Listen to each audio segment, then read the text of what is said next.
Vamos a continuar en este último tramo del vuelo del día de hoy la verdad que primero un agradecimiento de que se haya querido sumar. Con Enrique compartimos grandes proyectos, grandes charlas. Diría yo que es como un consultor psicólogo de muchas de las catarsis que he logrado hacer telefónica y en reuniones que hemos tenido en forma permanente o nos visita en forma constante, porque obviamente nació en Mendoza. Enrique Silueta Puchero es abogado, se recibió en la Universidad de Mendoza, es doctor en Derecho por la Universidad Complutense de Madrid, realizó estudios de posgrado de Ciencias Políticas en el Instituto de Estudios Políticos de Madrid y también de doctorado en Derecho Comparado en la Universidad de Estrasburgo. Actualmente es profesor titular de 2 cátedras, de Teoría General del Derecho y de Sociología en la Facultad de Derecho de la gran querida Universidad de la UBA. Es académico de honor de la Real Academia de Legislación y Jurisprudencia de España y miembro del American Law Institute.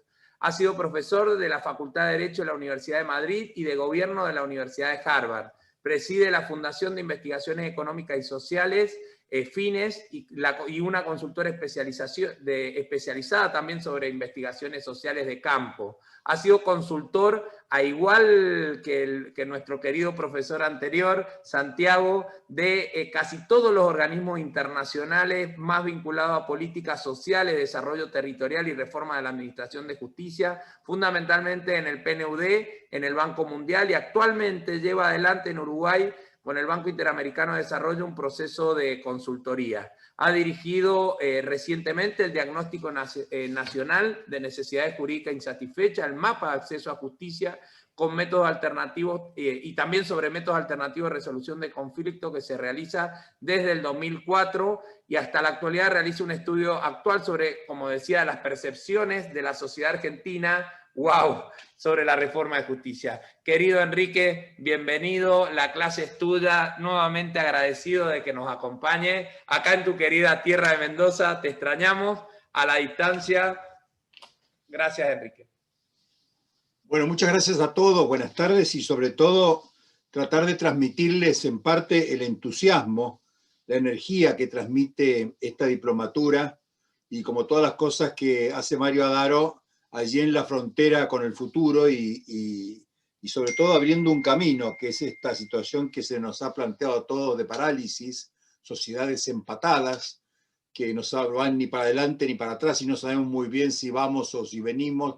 Entonces, en ese espacio donde la justicia tiene una situación tan problemática, Mario destaca a nivel nacional incluso, en la Junta Federal de Cortes y muchos otros lugares, precisamente por esa confianza casi ilimitada en el futuro que yo comparto y que de la cual es expresión esta maravillosa comunidad que estamos organizando en estos días. Así que cuéntenme como uno más y con la admiración que me genera su promotor, impulsor y la universidad que representa, aquí estamos.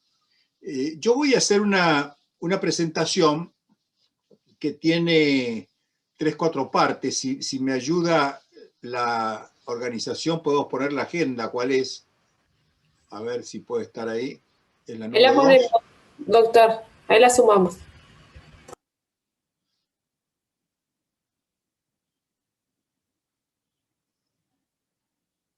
Ahí están viendo, ¿verdad? No. Estamos viendo las carpetas, Vivi. La carpeta, bien. Las carpetas, Vivi, no están compartiendo. Un segundo ya. Bueno, estamos. no perdamos tiempo. Ahí va. Ahí está. Bueno, la agenda que tenemos yo la llamo dinámica y compleja en el mejor sentido de la palabra. Es una agenda dinámica porque va cambiando, va reflejando la justicia como cualquier otra realidad humana, va reflejando presiones de afuera y de adentro, y entonces es dinámica, va cambiando, va mutando. El orden de los factores, que siempre a altura del producto va cambiando, y sobre todo es una agenda compleja, no apta para simplificaciones.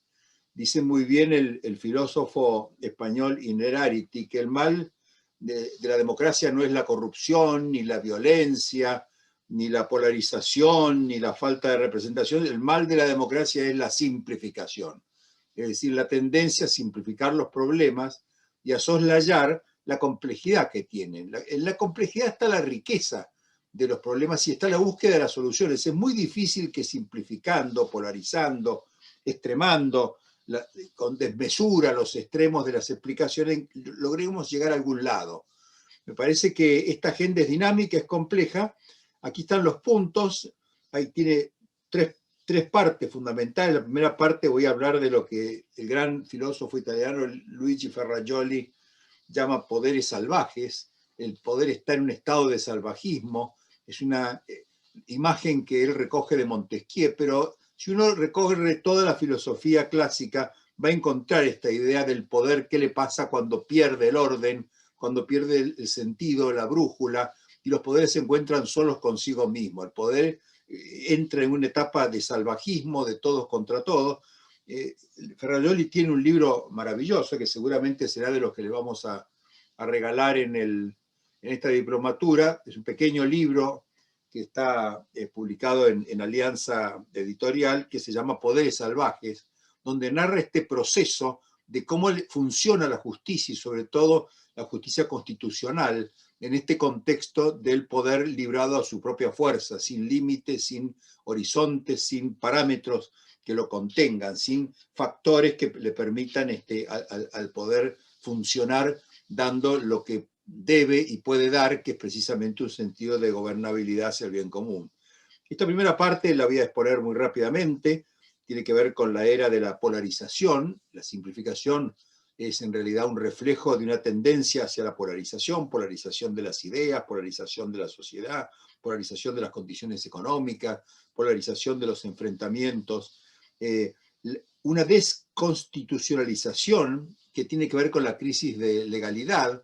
La justicia no es ajena al hecho de que lo constitucional, los principios, los valores, los procedimientos, las legitimidades están, como podríamos decir, centrifugadas por este proceso de salvajismo de los poderes. Y entonces esto hace perder de vista el factor constitucional. Eso se ve muchísimo, sobre todo en el derecho procesal penal, es una batalla de todos los días. Cualquier diario en cualquier lugar del mundo que ustedes abren, de 10 páginas, 8 están dedicadas a conflictos judicializados, y están judicializados porque precisamente se ha perdido la idea de constitucionalidad, de estructura del orden jurídico. Esto cómo repercute en la crisis de legalidad, y de ahí vamos a pasar a una segunda parte, que es cuáles son las condiciones sociales, económicas y políticas que han producido esta situación, y cómo afecta, perfectamente entendible en el caso argentino sobre todo, este proceso de rupturas que hay, y estas rupturas cómo tienden a ser judicializadas. No hay ningún actor de la vida social o económica que renuncie a la tentación de judicializar los problemas. ¿Por qué esta tendencia a la judicialización? ¿Por qué este reclamo al juez de un papel que es mucho más que arbitral? ¿No es cierto? Es realmente tirar la moneda al aire y que sea el juez el que levanta la moneda y nos da vuelta y nos muestra la moneda que ha caído. Entonces me parece que esta judicialización responde a una lógica, una dinámica que quiero tratar de explicarles. Y después la última parte, que tiene que ver con los nuevos paradigmas de la gestión pública, que tiene que ver con los modelos de orientación que la sociedad, por una parte espontáneamente y por otra parte como resulta de la experiencia de la vida social, ha ido generando una agenda que de alguna manera se le plantea a la justicia. Es una revolución de expectativas crecientes, se le piden cada vez más cosas, más rápido, más baratas, más inmediatas, más certeras, más perfectas. La justicia no está preparada para eso, y esta especie de sobrecarga que experimenta el sistema de justicia nos explica la situación en que nos encontramos. Voy a terminar la exposición explicando, para salir de esto, quienes estamos trabajando en esto, ustedes están trabajando, la Tecnicatura es un esfuerzo de trabajar en salir de esto, encontrar un camino, una luz al final del túnel, qué desafíos estratégicos se nos plantean y también qué desafíos instrumentales, prácticos, del día a día. Esto nos va a explicar, permitir algunas conclusiones de cómo son los nuevos liderazgos que los actores del sistema tienen que experimentar y tienen que tratar de encarnar. No son solo los jueces, la justicia no es de los jueces, la justicia es de la sociedad, y no hay ningún ciudadano que pueda permanecer al margen, porque o los ciudadanos se hacen cargo de los problemas de la justicia o los problemas de la justicia se harán cargo de los ciudadanos. Es un problema que nos involucra a todos. Este es básicamente el índice. No vamos a volver a las fichas que están a disposición de ustedes. Esta exposición en detalle está subida en la web, está a disposición de ustedes. Si alguno la ha visto, la puede ir siguiendo. Voy a hacerlo de un modo simplificado, pero me voy a detener solamente al final, cuando tengamos que hacer alguna ilustración empírica del caso argentino. Voy a tratar de exponerle los resultados de una investigación que hacemos desde el 2004, todos los años, sobre las percepciones y expectativas de la sociedad argentina hacia el sistema de justicia, y se basa en una muestra nacional. Comenzamos haciéndola para la Corte Suprema de Justicia de la Nación, después ha ido variando en los destinatarios, y la seguimos manteniendo hasta este año 2021. Entonces, esos últimos slides, que son de la 23 a la 29, las que tienen ustedes allí delante de ustedes, los que la han bajado o la han mirado, vamos a acudir allí al auxilio de compartir los resultados. Dicho esto, con esto vamos a terminar, digamos. Por ahora vamos a analizar, entonces, les pido que guardemos esto y lo dejemos para el momento en que yo lo pida. Vamos entonces a la exposición en estos tres tramos. Yo creo que esto lo podemos sacar y después lo sumamos. No hace falta que esté allí porque es la agenda.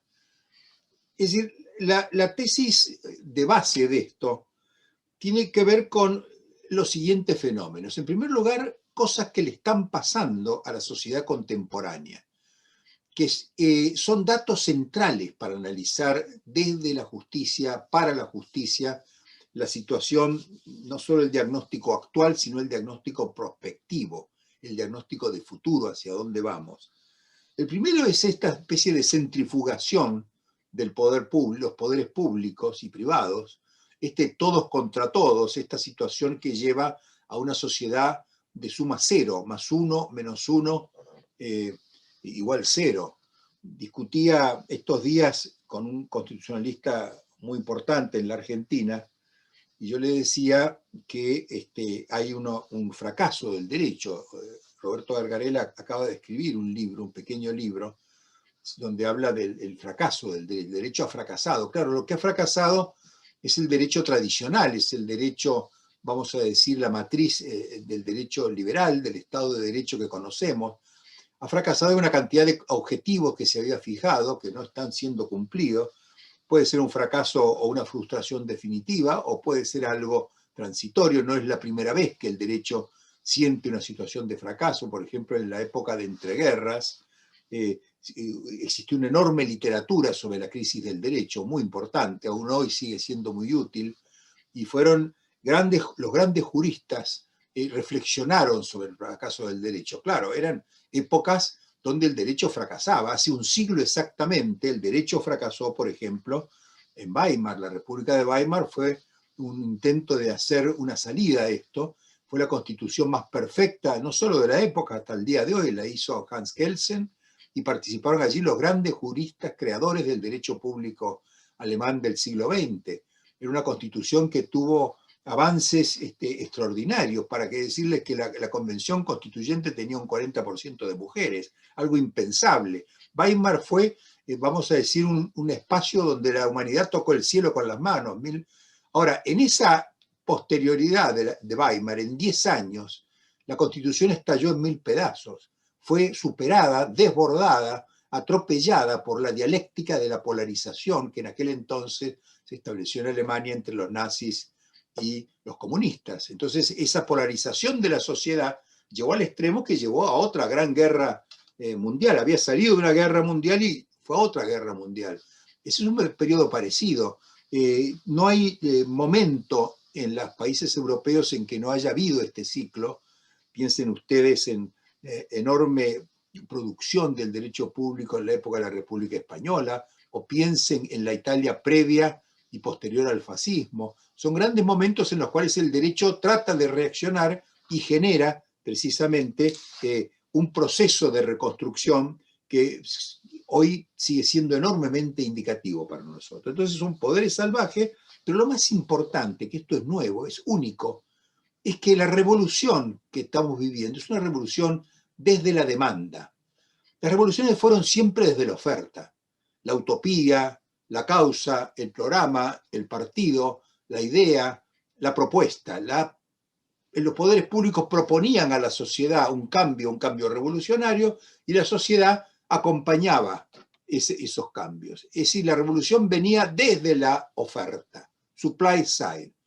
Bueno, lo nuevo, lo que nunca ocurrió, es que la revolución viene desde abajo, desde las demandas. Son las expectativas. ¿Qué son las expectativas? Las imágenes que tenemos del futuro, las que nos llevan a acuñar ideas, propuestas, proyectos, y presionan a la oferta, la desbordan y la atropellan, como ocurrió en todos esos casos que quise rápidamente ejemplificarle. Entonces, es una sociedad que reacciona exigiendo cambios fundamentales. Nada es suficiente para satisfacer esta bronca, esta indignación que tiene la sociedad, desde la demanda, desde abajo hacia arriba. Vivimos, algunos hablan de la sociedad de la argumentación, la sociedad de la queja, la sociedad de la demanda. ¿Por qué? Porque hay una crisis de legitimidad. Si yo les dijera a ustedes, como nos dice un juez todos los días, en una sentencia, en un auto cualquiera, esto es legítimo, investigamos si hay una legitimidad de origen, hay una legitimidad de ejercicio, una legitimidad de procedimiento. Bueno, hay otras legitimidades. Hay la legitimidad de reflexividad, que es la de la empatía. ¿Qué es la empatía? La gente cansada cansa, la gente harta harta, la gente entusiasmada entusiasma. ¿Se dan cuenta? Entonces, este fenómeno donde la justicia necesita desarrollar un proceso de empatía con la sociedad es clave. Legitima sí o no las decisiones de los jueces, más allá de que operen o no las legitimidades tradicionales. Hay una legitimidad simbólica. Hay veces que la justicia decide cosas y a la gente no le cierra, y uno les pregunta, ¿y qué no te cierra? Y no me cierra, y no te cierra, y no le cierra. Y la gente rechaza estas cuestiones simplemente porque no le cierra. ¿Y qué quiere decir que no le cierra? Que no completa, no complementa, no responde a una expectativa que a veces es difusa, a veces no es tan difusa, tiene sus explicaciones, pero los instrumentos de la justicia son insuficientes. La sociedad le pide a la justicia verdad. Le pide verdad, le pide que la justicia responda al problema de ¿dónde están? ¿Dónde están los que desaparecieron? ¿Quién mató a María Marta García Belsunce? Pide verdad, y la justicia no da verdad, no puede dar verdad. Puede dar justicia en el mejor de los casos. La justicia es una forma, una expresión de la verdad, pero no necesariamente la verdad o el tipo de verdad que demandan muchas veces las sociedades, ¿se dan cuenta? Entonces hay un fenómeno de insatisfacción que genera, por parte de los jueces, de los abogados, de los políticos y de todos los actores que ustedes ven girando en esta calecita, un nuevo individualismo, un sálvese quien puede, lo que llama hoy una serie de autores una ética de náufragos, es la ética del naufragio. Es una ética muy especial. Es un sálvese quien pueda en serio. En el naufragio nadamos y buscamos aquel madero que hay enfrente, y si va nadando a buscar el madero a mi mamá, ya sabemos cómo le va a ir a mi mamá. O sea, es la ética de los náufragos, la ética de todo o nada. Al mismo tiempo es una ética indolora porque nadie quiere sufrir por la toma de decisiones, es una ética de derechos sin deberes. Entonces, ustedes me explicarán a dónde funciona la sociedad si solo son derechos y jueces preparados para satisfacer nuestros derechos, y nadie tiene una obligación de nada, nadie tiene un compromiso de nada. Esa ética de derechos sin deberes está en el fondo también de esta ética, de este fenómeno de ética indolora de que hablo. Al mismo tiempo, todo esto hay una revolución participativa, la gente está informada, la gente es escéptica, la gente conoce mucho de lo que está pasando, tiene los brazos llenos de cicatrices de lo que le han pegado históricamente. Todos tienen una experiencia dura con los poderes públicos y con la justicia, siente de alguna manera adentro una especie de insatisfacción, sobre todo porque aparecen un nuevo personaje, que son los jueces con las soluciones. O sea, los jueces ocupan un espacio, a los jueces les gustan los medios, los jueces son muy cholulos. De todos los personajes que hay en la vida pública, tal vez el que más le gusta a los medios es el juez, realmente se transporta. Por eso en todos los cursos de jueces nos piden cursos sobre prensa y justicia, o medios y justicia. Nunca una reunión de jueces se pierde de tocar eso, porque eso no pasa con los legisladores, ni con los Poder Ejecutivo, ni con los intendentes, ni casi con nadie. Los únicos que dan un capítulo al tema medios y comunicación son los jueces, les encanta. Hubo grandes personajes de la televisión argentina que nacieron de este fenómeno de los jueces. Uno fue Mauro Viale. Mauro Viale creció y se desarrolló a partir de este fenómeno de jueces y fiscales que morían por ir a explicar y a contar las cosas que estaban pasando, asusados precisamente por los abogados y todo esto. Esto judicializa la vida social y politiza la vida de la justicia, que este es el fenómeno que a todos nos está hoy preocupando. Ahora, en el volumen que tienen ustedes de información, yo no voy a pasar por alto esto, explico que esto no son cuestiones que ocurren por una especie de fenómeno natural. Hay fuerzas motrices que funcionan y que van en ese sentido, y fuerzas que resisten ese movimiento, y de este equilibrio entre demanda y respuesta, entre reto y respuesta, resulta la situación en que estamos.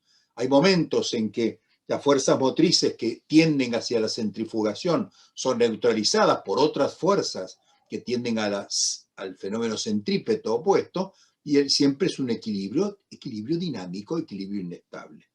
Ahí hablo de las fuerzas económicas, de las fuerzas políticas y de las fuerzas sociales. De las fuerzas económicas no voy a detallar estas fuerzas porque en realidad lo pueden ver en el resumen que les he hecho, son cosas bastante obvias, pero piensen en la crisis fiscal, en la crisis de la abundancia, en la nueva pobreza, la desigualdad, la exclusión, la orientación al mercado nueva, los defectos de la desmaterialización de la propiedad, los nuevos patrones de competencia, etc.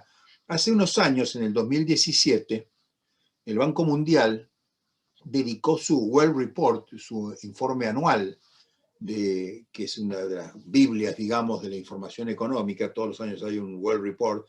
En el 2017 el argumento fue el siguiente: hemos estudiado la pobreza, hemos estudiado los mercados, hemos estudiado las inversiones, hemos estudiado las empresas, hemos estudiado todos los fenómenos económicos y no nos podemos explicar esta crisis estructural.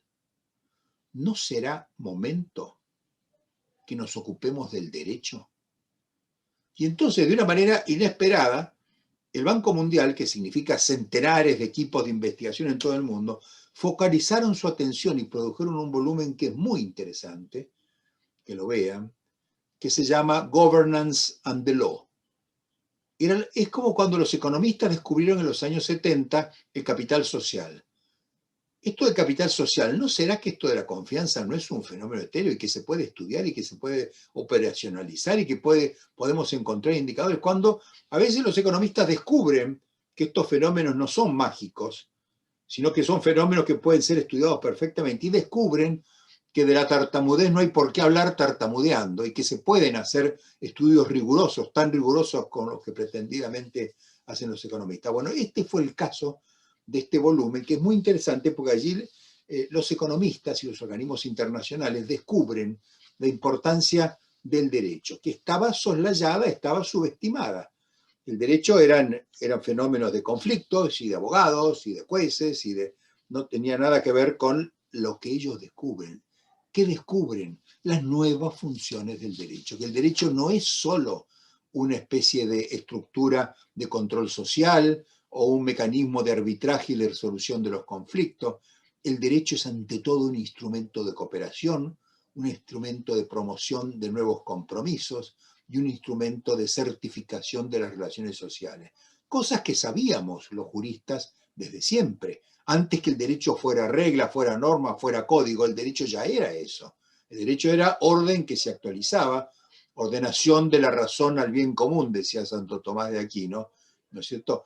Entonces, esa ordenación de la razón al bien común funcionaba, hubiera o no hubiera las fuentes del derecho propias de la modernidad. Bueno, todo esto lo descubren en el medio del siglo XXI las ciencias sociales, y estamos entrando en una nueva etapa que nos muestra cómo operan estas fuerzas económicas y cómo interactúan con otras fuerzas que son sociales, la sociedad red, la sociedad civil global, la revolución de los valores, las nuevas formas de diferenciación social, la movilidad social, la crisis del trabajo, la emergencia del fenómeno extraordinario de las nuevas tecnologías de la información y la comunicación, los nuevos estándares de vida, los efectos de todo esto sobre el carácter y sobre todo los nuevos actores como son los nuevos sectores sociales, los nuevos movimientos sociales y la presencia importantísima que cambia de un modo irreversible toda la visión de esto, que es la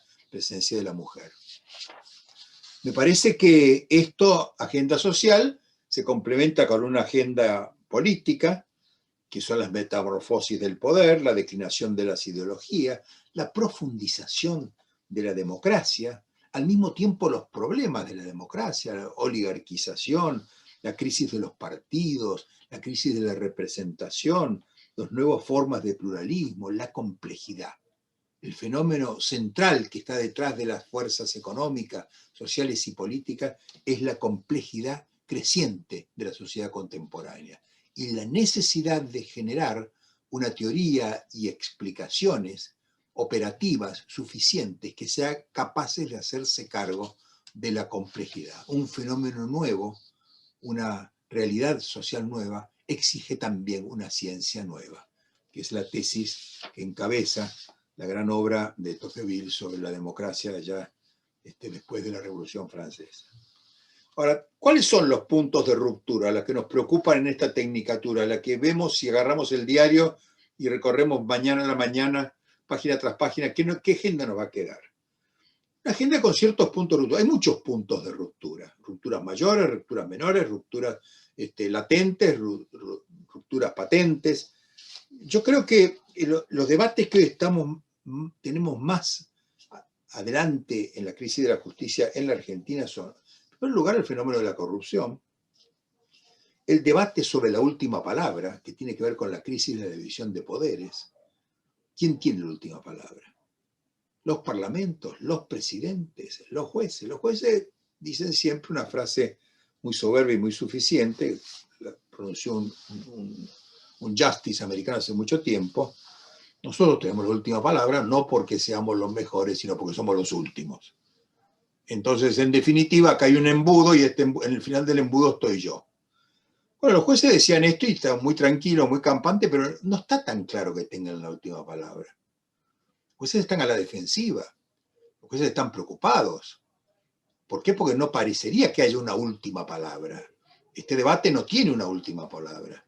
La división de poderes no ha dado lugar a otro mecanismo de frenos y contrapesos. Ha dado lugar a un mecanismo sin frenos y sin contrapesos, a un fenómeno de poderes salvajes. Y además esto repercute en el derecho en dos grandes crisis, de alguna manera, ustedes lo han visto en la estupenda exposición precedente. Entra en crisis el dogma de la pirámide normativa, constitución, leyes, decretos y sentencias.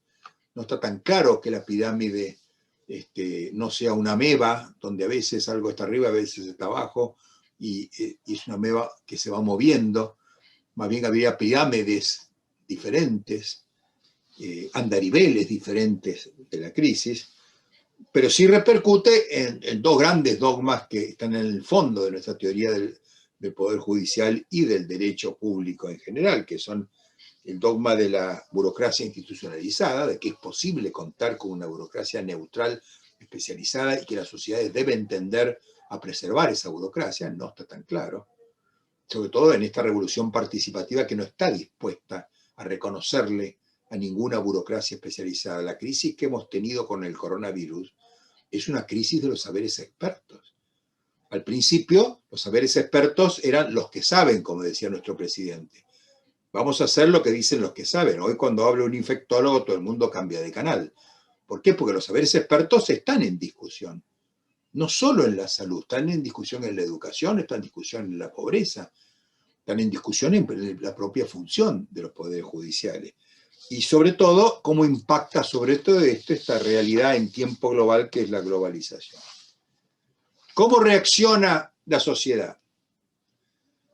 Por activa y por pasiva, la sociedad está hoy unánimemente en casi todo el mundo con un fuerte sentido convergente planteándole a la justicia los siguientes temas. Por de pronto, planteando la crisis del Estado social, la idea de la protección. No me proteja, déjeme vivir, déjeme ser, déjeme expresarme, déjeme encontrar las soluciones. Hace un rato hemos recorrido en el derecho procesal civil, podríamos hablar del derecho procesal penal, este fenómeno extraordinario de la emergencia de los métodos adecuados para la resolución de controversias. En el estudio de necesidades jurídicas insatisfechas, que hicimos 2 olas nacionales muy detalladas, un estudio modelo realmente, que es el modelo de la OCDE de esto en la Argentina desde el 2014 en adelante, en las 2 ondas, la principal conclusión era la demanda de desjudicializar los problemas, los conflictos jurídicos que vive la gente, y de encontrar formas de resolverlos más rápidas, más eficientes, más auténticas, y que resuelvan los problemas hacia adelante. Es decir, resolviéndolos sin ganadores ni perdedores. Esa demanda, que es muy fuerte, esa es otra conferencia que podríamos analizar, el Estudio Nacional de Necesidades Jurídicas Insatisfechas, es central, está desafiando, está interpelando el sistema de justicia. Y sobre todo está planteando esos 2 grandes modelos que hay en el mundo. El modelo que tiene por norte la sociedad norteamericana, sociedad altamente litigiosa. En Estados Unidos no hay nadie que no haya pasado por algún litigio. Te demandan porque pisaste las flores, porque miraste feo a un vecino, porque dijiste un piropo a una mujer. La sociedad litigiosa, la mayor cantidad de abogados por cada 100.000 habitantes que hay en el mundo, tiende al litigio permanente. A la sociedad europea, que es una sociedad que siempre fue escéptica sobre los abogados y sobre los jueces, y las revoluciones las pensó siempre, los pensó a los jueces y a los abogados como problemas, más que como soluciones. Entonces me parece que es una sociedad donde los métodos alternativos, los Marx, métodos alternativos de resolución, o alternativos o adecuados de resolución de controversias han ido floreciendo, se han convertido en vigencias efectivas. Hoy sabemos que más del 90% de la litigiosidad comercial europea transita hoy por las vías de estos métodos. Es muy difícil que una gran causa comercial, civil o comercial, vaya a parar a la justicia. En la Argentina sería imposible. ¿Quién paga ese impuesto a la justicia? Que lleguen los jueces quiere decir que llegan los escribanos, que llegan los abogados, que llegan los honorarios, que llegan los tiempos, que llegan los procesos, y sobre todo llega la ignorancia de los problemas. Entonces la gente jamás podríamos una telefónica demandando otra telefónica. ¿Quién paga el impuesto de justicia, para empezar? Son cuestiones que ya tramitan fuera del sistema judicial. Esto está pasando, hay estudios muy completos sobre lo que está pasando, sobre todo en las sociedades europeas. Entonces, el primer reclamo es la crisis de la justicia como protección y la búsqueda de eficiencia, de calidad, pero no calidad en el producto, la calidad en los procesos, la mejora continua, productividad, igualdad, desburocratización, orientación al ciudadano, descentralización, equidad, o sea, justicia en el caso concreto, transparencia, control, rendición de cuentas. Todas estas no son palabras que yo me invento, salen del estudio de necesidades jurídicas insatisfechas. Formas distintas que la gente tiene de sintetizar lo que está esperando el sistema de justicia. Estén arriba o estén abajo, sean ricos, sean pobres, estén integrados o no estén integrados. Y esto tiene que ver con estas nuevas funciones que la gente genera, construye, porque las sociedades construyen sus alternativas, a pesar de que muchas veces sus dirigentes no las provean, y lo que están construyendo es una visión del derecho que tiene muchísimo que ver con las formas tradicionales del derecho, es decir, como un instrumento de cooperación social, de construcción de consensos y sobre todo de certificación de las relaciones sociales. Que eso es lo que, repito una vez más, era el derecho antes del derecho moderno, antes de la codificación, antes del constitucionalismo. Si estas son las demandas, ¿cómo habría que reaccionar? ¿Qué debería ser no porque uno diga debe hacer esto, hay que hacer esto, que es muy común que nosotros los que trabajamos en estos asuntos es lo que nos sale más rápido.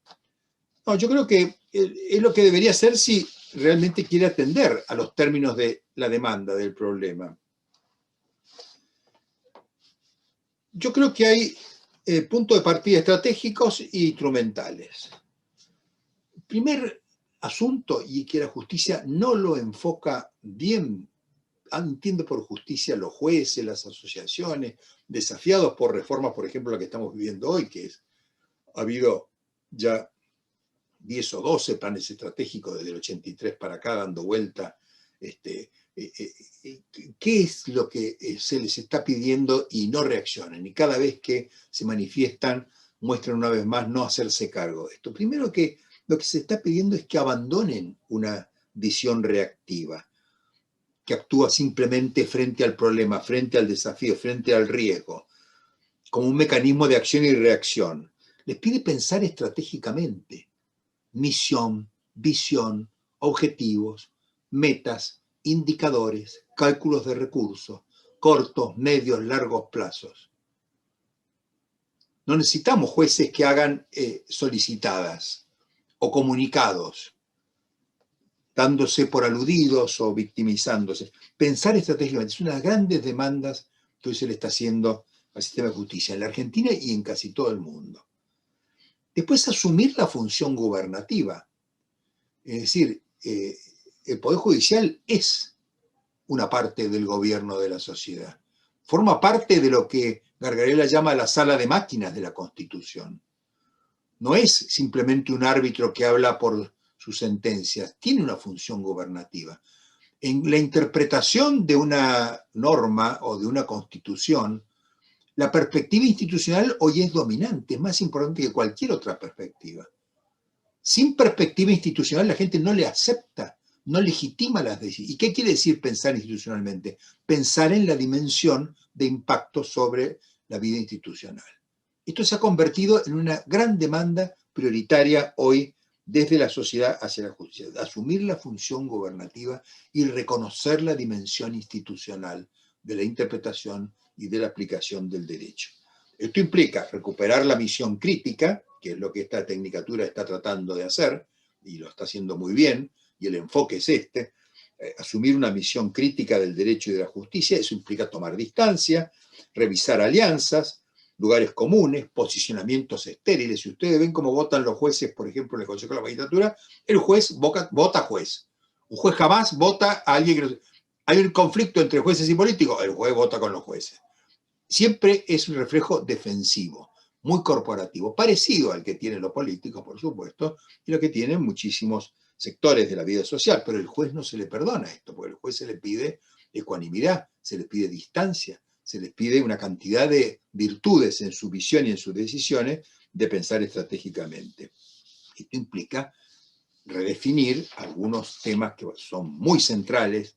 Hoy, cuando prendan la televisión a las 9 y escuchen, van a ver que lo que está en juego es precisamente el reflejo de todo esto bajo la forma de la independencia judicial. Entonces, ¿eso qué implica? Que los jueces se hagan cargo, primero, reformular sus capacidades, sus destrezas, sus habilidades. Ahí está la red reflejar entre los jueces, de la importancia que le dan los jueces de las provincias, de la Junta Federal de Corte a la capacitación. Es clave, porque no es cualquier capacitación. Es la capacitación muy profunda, interdisciplinaria, abierta, que trabaja sobre la idea de las virtudes del buen juez. Nadie se plantea las virtudes del buen senador o del buen concejal. No, es en los jueces donde hay una preocupación profunda desde siempre. Yo no creo que haya, en general en el mundo, pero en la Argentina sobre todo, un poder público que esté más preocupado precisamente por sus capacidades, por el entrenamiento, por la formación. A pesar de que el sistema de nombramiento y de responsabilidad de los jueces no precisamente reconoce las carreras judiciales o cosas por el estilo. El otro objetivo estratégico es cuestionar al sistema. Si no cuestionan los jueces el sistema, no se preguntan por el sistema se va a ocupar de ellos, porque es un sistema que funciona al revés. Esto quiere decir fortalecer la capacidad creativa, fortalecer el liderazgo, el juez no puede permanecer oculto y hablar por sus sentencias solamente. Tiene que ser el agente innovador, el que agregue al sistema de justicia esa dimensión de la inventiva, de la innovación, de la lectura de las nuevas tecnologías, pero también de los nuevos valores y de esta revolución, de esta fuerza que acabo de sintetizar. Esto quiere decir algo que estamos aprendiendo hoy todos los ciudadanos a raíz de la pandemia. Esto quiere decir autogestión responsable. No hay nadie que pueda gobernar esto. A veces la Corte ha querido asumir esta función gubernativa, orientativa, y ahí ha fracasado. Se ha desprestigiado la Corte cuando ha intentado gobernar este proceso. La clave es la autogestión responsable.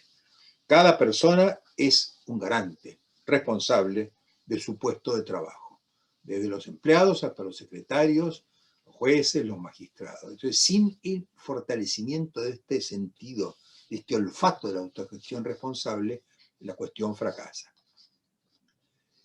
Ahora, frente a estos objetivos estratégicos hay que tener en cuenta, y eso lo dejo ahí para las discusiones que vamos a tener a lo largo de toda esta tecnicatura, tiene que haber ciertas precondiciones. Yo les señalo algunas que hay que hacerse cargo de esas. No se puede trabajar sin tener. La primera de ellas es diagnosticar. Se suele decir, sobran los diagnósticos, el Poder Judicial es una realidad sobrediagnosticada. Eso no es verdad.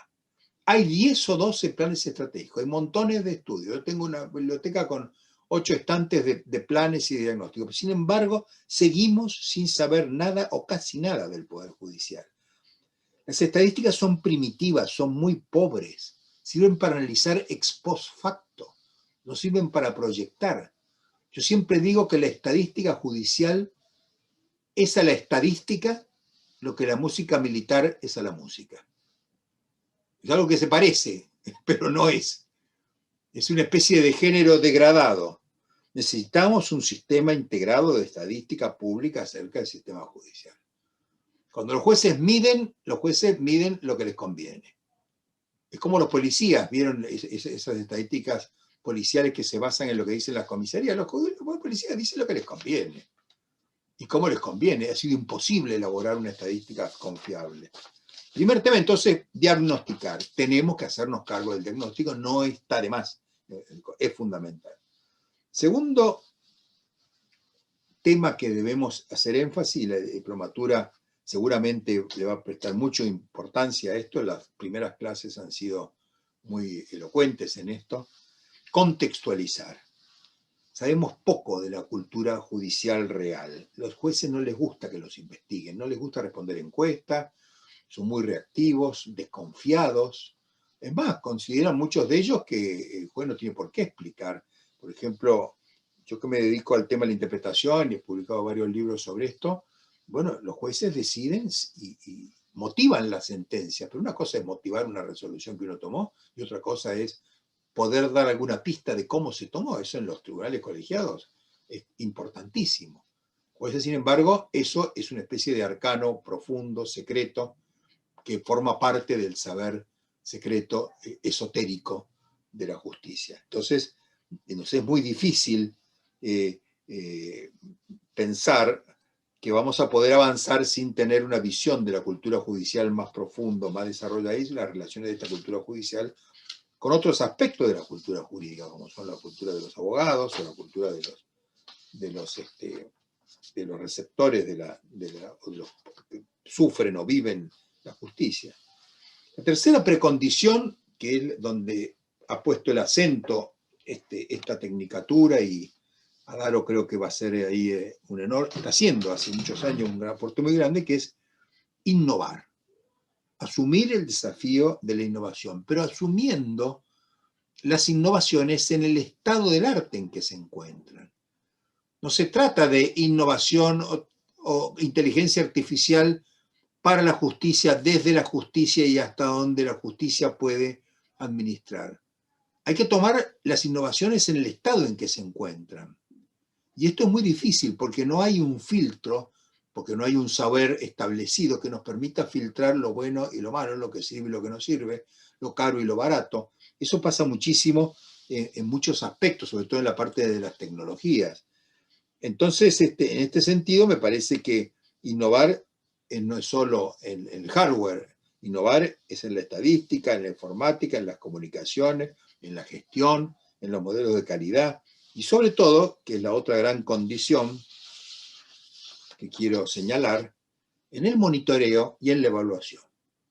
Monitoreo y la evaluación son fundamentales. No se puede emprender procesos de reforma ni rápidos ni lentos sin una gran capacidad de monitoreo, de ir contando y evaluar. Más allá de los números, hacer evaluación en sentido profundo.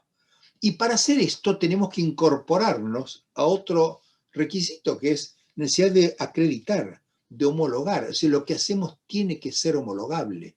Tiene que ver con los grandes modelos, tiene que ver con el benchmarking, tiene que ver con la comparación.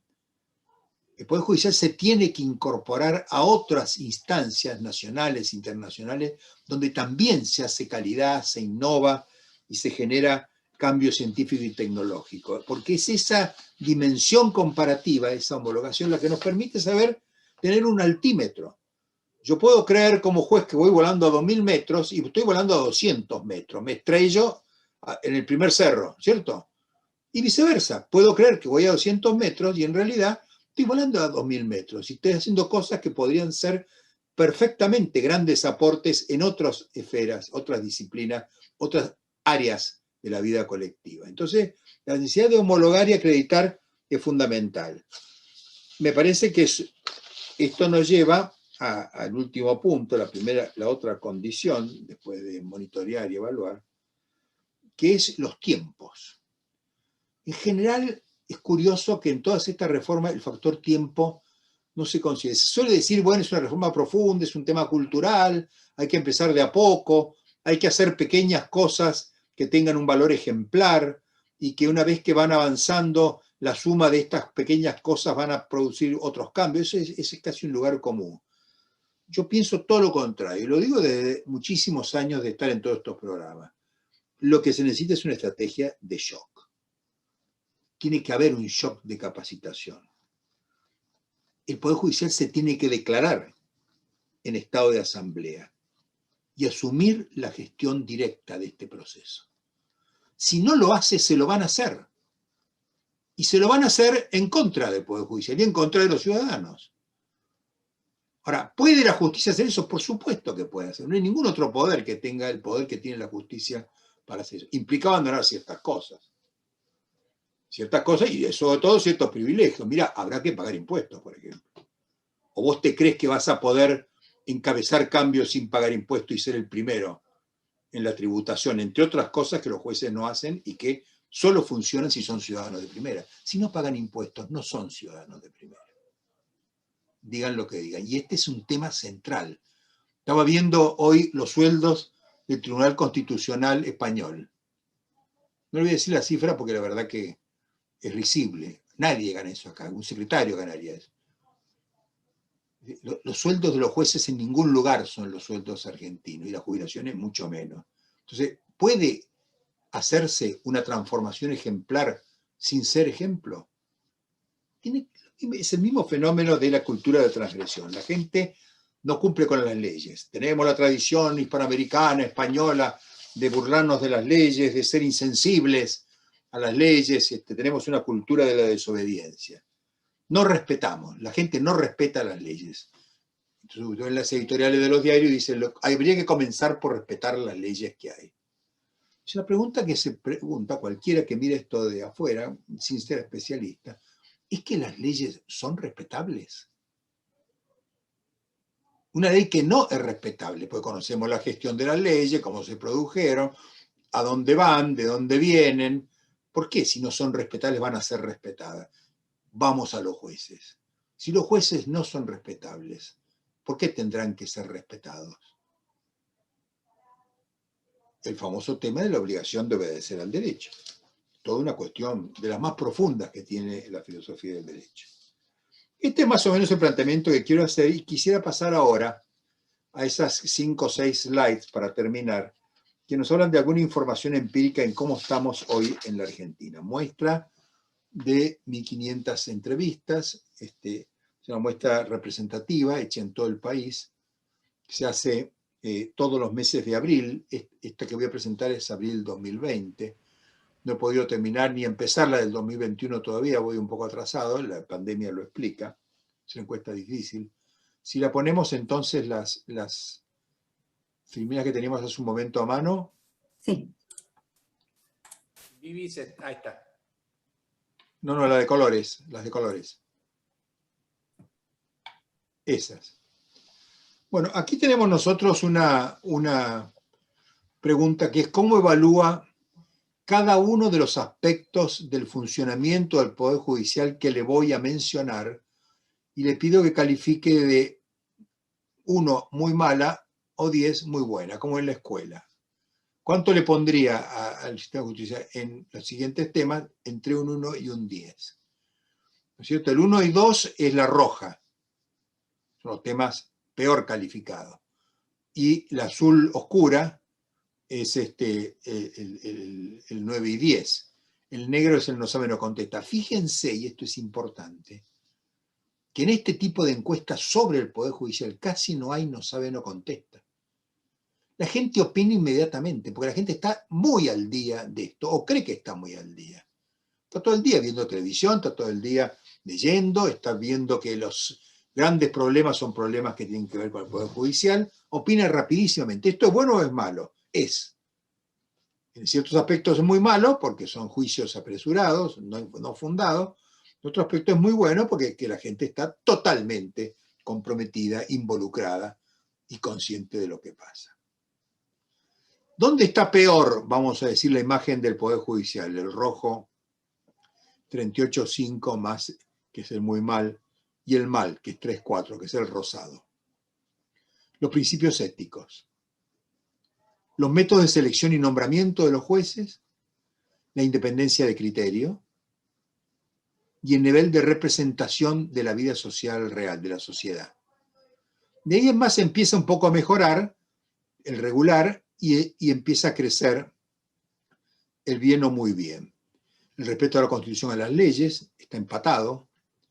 La eficiencia en su trabajo también está empatado, transmiten la idea de que trabajan y que son eficientes. Los procedimientos que usan para razonar y para dictar sus sentencias, la predisposición hacia la modernización, hacia el cambio, eso lo han transmitido bien, fíjense que son más los juicios positivos que los negativos. La contribución al respeto de los derechos de las personas y la formación profesional. La gente tiene la idea de que los jueces son gente formada y que se ocupa de su formación. Han transmitido estas imágenes, ¿no es cierto? No han podido transmitir los principios éticos, la forma como acceden a la función y sobre todo la independencia de criterio y que representen o no representen realmente los intereses de la sociedad. Eso, ahí tienen un perfil más o menos de cómo, si yo tuviera que hacer una política de revertir esto, ya sabemos cómo tendríamos que actuar, cuáles son los ejemplos, cuáles son las actividades, cuáles son las prioridades que tengo que atender para nivelar esta cuestión. La siguiente.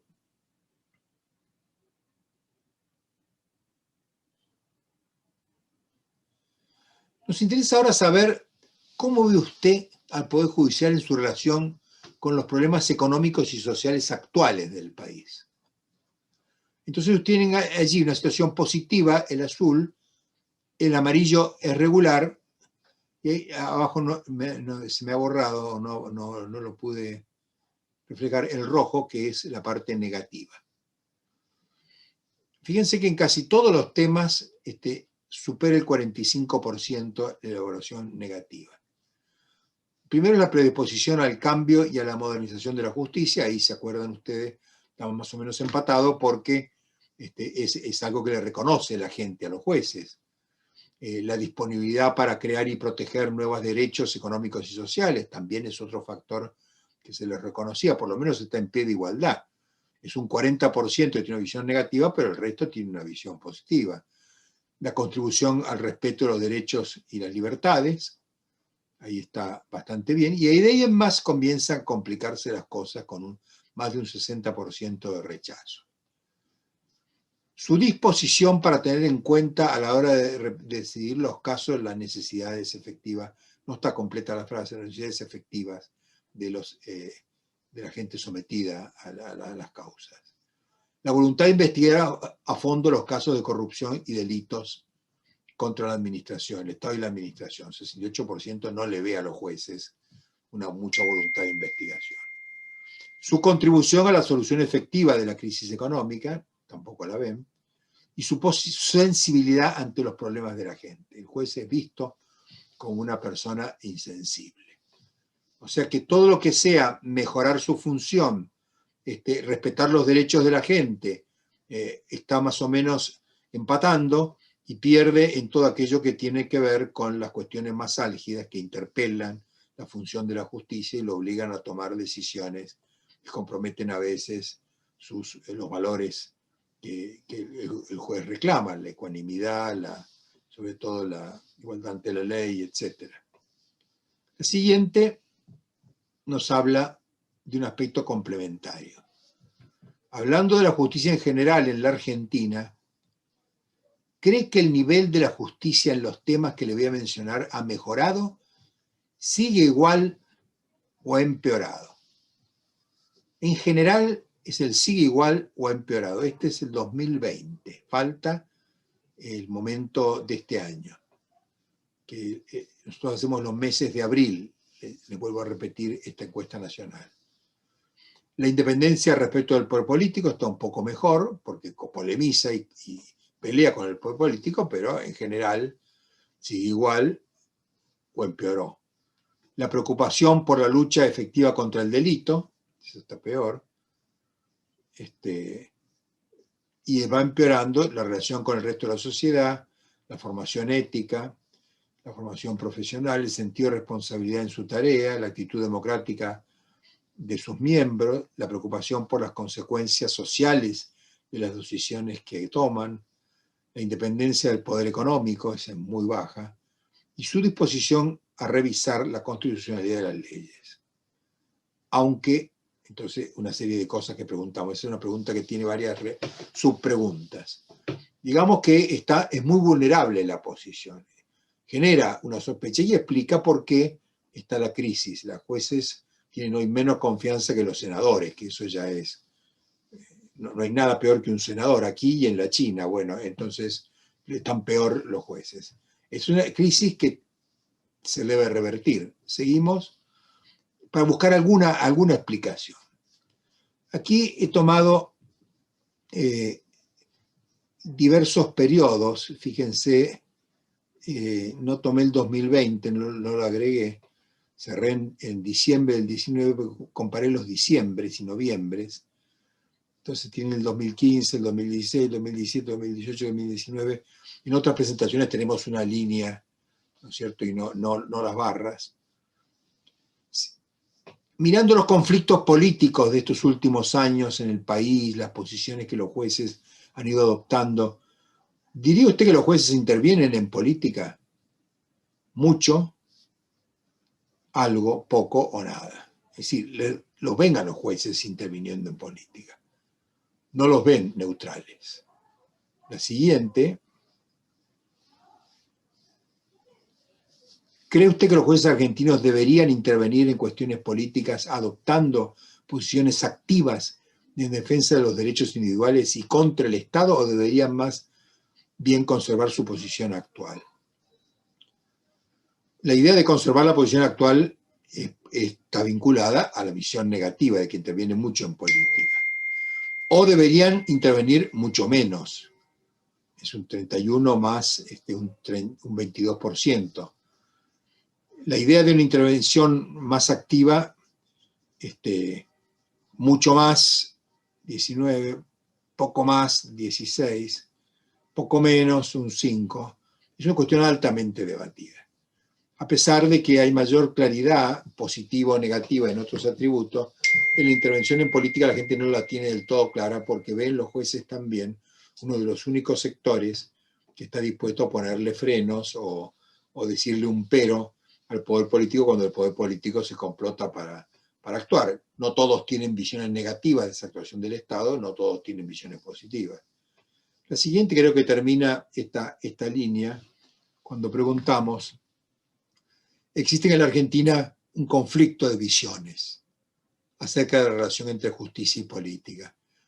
¿Cuál de ambas posiciones se siente usted en general más cercano? De ninguna de las dos partes, 66,9, 71 llegó el año pasado, el año anterior. De la visión de los jueces es muy poco, pero tanto como de los políticos. No se sacan ventajas allí prácticamente. De ambas partes por igual hay un sector entre el 13,5, algo así ahora, en las últimas mediciones. Vamos a ver cómo es el 2020, porque no lo pudimos agregar acá, y cómo queda ahora el 2021 después de todo este año, que va a ser un año muy intenso en esto. En general, la gente toma distancia respecto a las dos posiciones. No está dispuesto en general, el ciudadano medio a tomar partido, a pesar de que hay un fuerte intento por la polarización de unos y de otros a que la gente tome partido.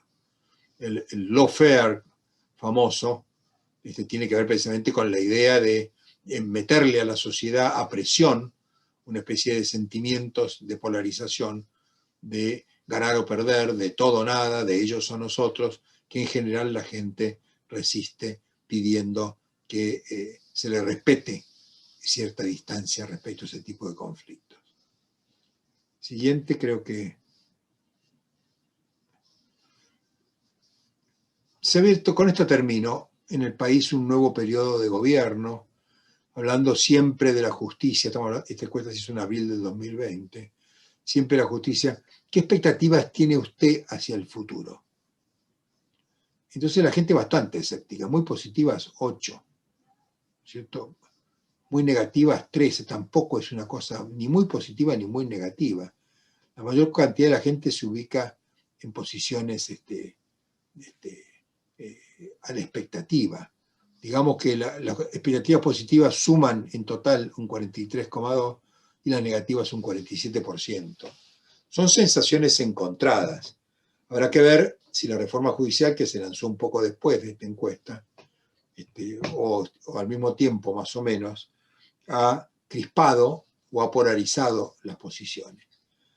Bueno, lo que yo he tratado de hacer con esto es ilustrarles hasta qué punto el contexto que vive la justicia genera también, terminando de la misma manera que la exposición anterior, muchas más preguntas que respuestas. Las preguntas sí son difíciles, son complejas, porque en realidad se las hacemos no desde un saber experto y un saber especializado, se las hacemos desde la visión del ciudadano común. ¿Por qué? Porque esta revolución desde la demanda, de abajo hacia arriba, le da un gran protagonismo a las sensaciones, a las percepciones, a las expectativas, a las imágenes de futuro del ciudadano común.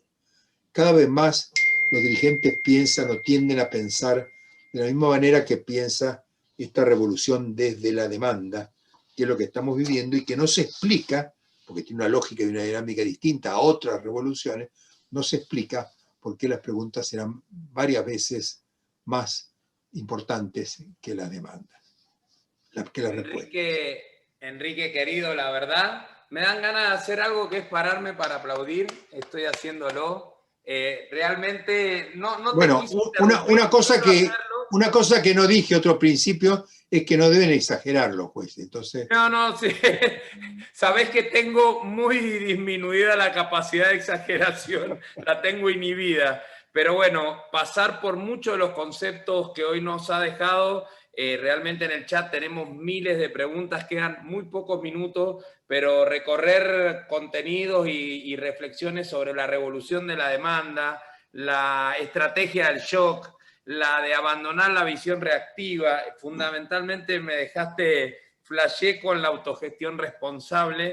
Hay muchas preguntas, nos llevaste desde propio de algo que yo lo que reconozco muchas veces en Enrique es que a veces el análisis de los poderes judiciales solo vienen de análisis endógenos del derecho, y creo que lo que le da a Enrique y el planteo de lo que viene es un análisis más, si se quiere, multidisciplinario y con la visión de la sociología y de la ciencia política. Me parece que es un gran aporte. Preguntarte algunas cosas, Enrique, fundamentalmente en esta cuestión de no confundir el diálogo del Poder Judicial con la independencia, que muchas veces se usa la independencia como un cascarón de pretexto de no generar diálogo con el resto de los poderes judiciales.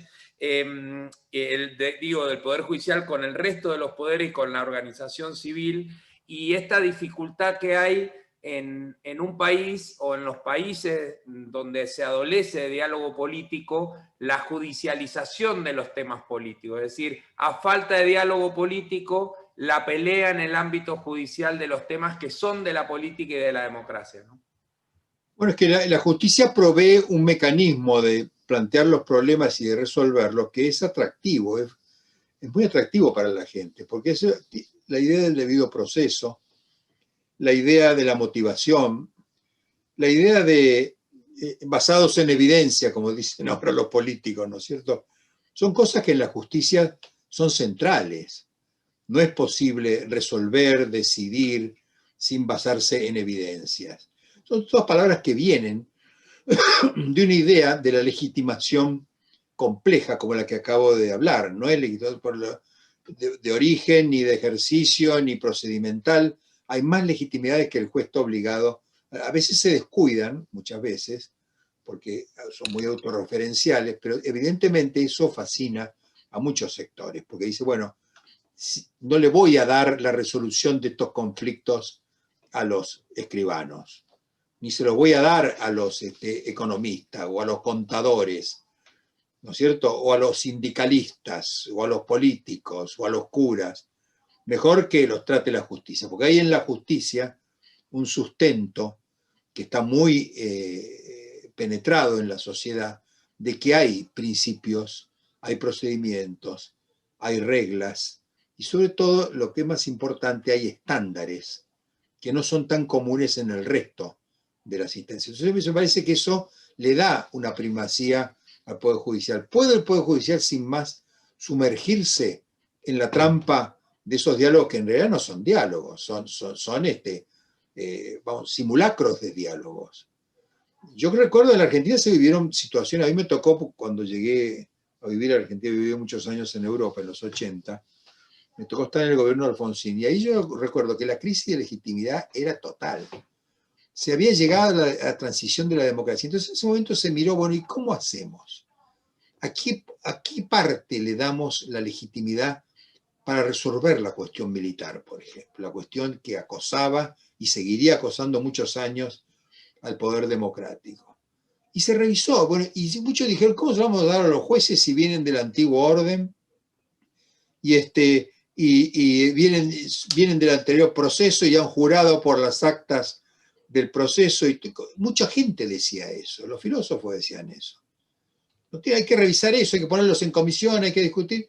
Y ahí Alfonsín se resistió, miren, recorriendo, vamos a decir, el espinel de las legitimidades. No había ningún sector de la vida argentina que garantizara no una legitimidad de fondo, sino una legitimidad de procedimientos, de estándares, de poder hacerse cargo. No fue tan fácil. Nos hicieron cargo rápidamente. Hubo varias situaciones muy complejas, pero finalmente la justicia terminó haciéndose cargo de un problema que ningún otro poder. ¿Qué hicieron en Europa, en el resto de América Latina? Y bueno, le dieron esto al Congreso, porque el Congreso es la democracia. Eso es lo que decía mucha gente del propio alfonsinismo. El Congreso es la democracia. Son los representantes de la voluntad popular. Es la última palabra. Ellos van a poder decir, ¿no es cierto? Hablando de eso, la amnistía o la esfera de responsabilidad.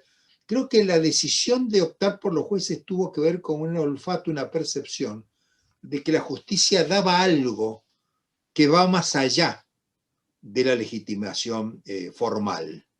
Y Enrique, ¿y cómo linkeas eso con esta encuesta de percepción donde califican como conceptualización en la ciudadanía la falta de principios éticos, la falta de lucha contra los procesos de corrupción? Mira, la gente cree en Dios y no cree en los curas. O sea, cree que hay el derecho, que en última instancia tiene derechos. Y le gustaría que alguien se los protegiera, pero al mismo tiempo impusiera las responsabilidades de otros. La ética popular es una ética, ahora se está estudiando mucho esto, es una ética no solo de las convicciones, también es de las responsabilidades. Y me parece a mí que muchas de las decisiones no se las daría a la gente, no se las encomendaría a ningún otro sector. Pero no porque sean los últimos, como decía el dicho de los jueces norteamericanos, sino porque hay allí algo que tiene que ver con una cultura de la moderación, de la administración de la complejidad, de la combinación de principios, reglas y procedimientos, y sobre todo de respeto a ciertas tradiciones. Hay frenos y contrapesos, te gusten o no te gusten. Todo eso la gente lo intuye, tiene la rabia que le da el corruptio optimi pessimi, la corrupción de los mejores es la peor, es la que más indigna, entonces la corrupción de los jueces indigna, pero en última instancia no por eso uno se iría a los martilleros públicos o al CIADI para que le resuelva los problemas. Enrique, agradecido. Estamos en 21:01, casi terminando, pero te pido como una exageración, una última reflexión sobre el proceso de selección de jueces en virtud de las nuevas exigencias, el rol de las escuelas de capacitación y hay muchos, sabés que este adiplo fue destinado al core del Poder Judicial, que son funcionarios, empleados. Un último mensaje, si querés, de aliento. Me gustó mucho lo de la autogestión, pero un último mensaje de aliento a los que son parte hoy del Poder Judicial.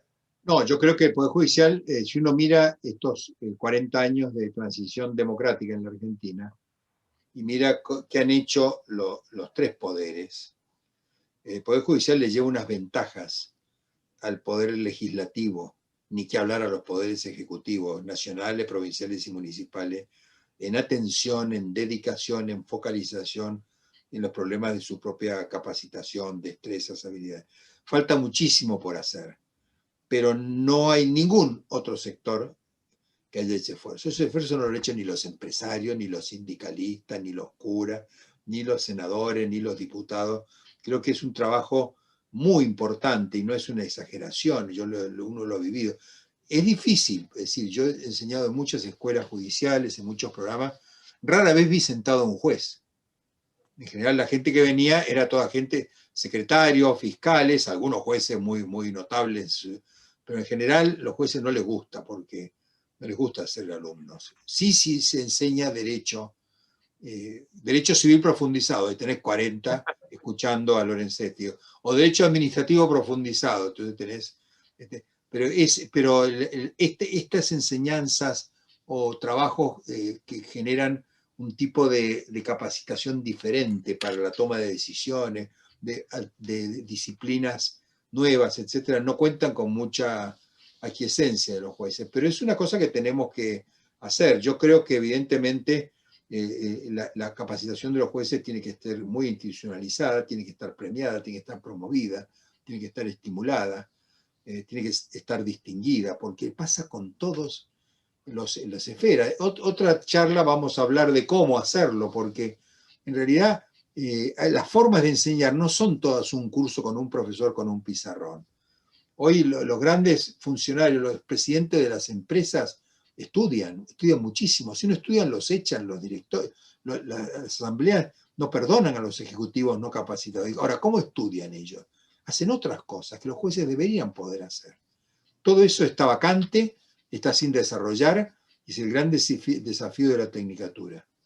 Genial, Enrique. De vuelta a vos, a Santiago, que nos ha seguido. Mil gracias. Este espacio empieza o tiene, si se quiere, la pequeña gran pretensión de generar un inicio de ese camino que siempre nos ha alentado cada vez que hemos estado contigo.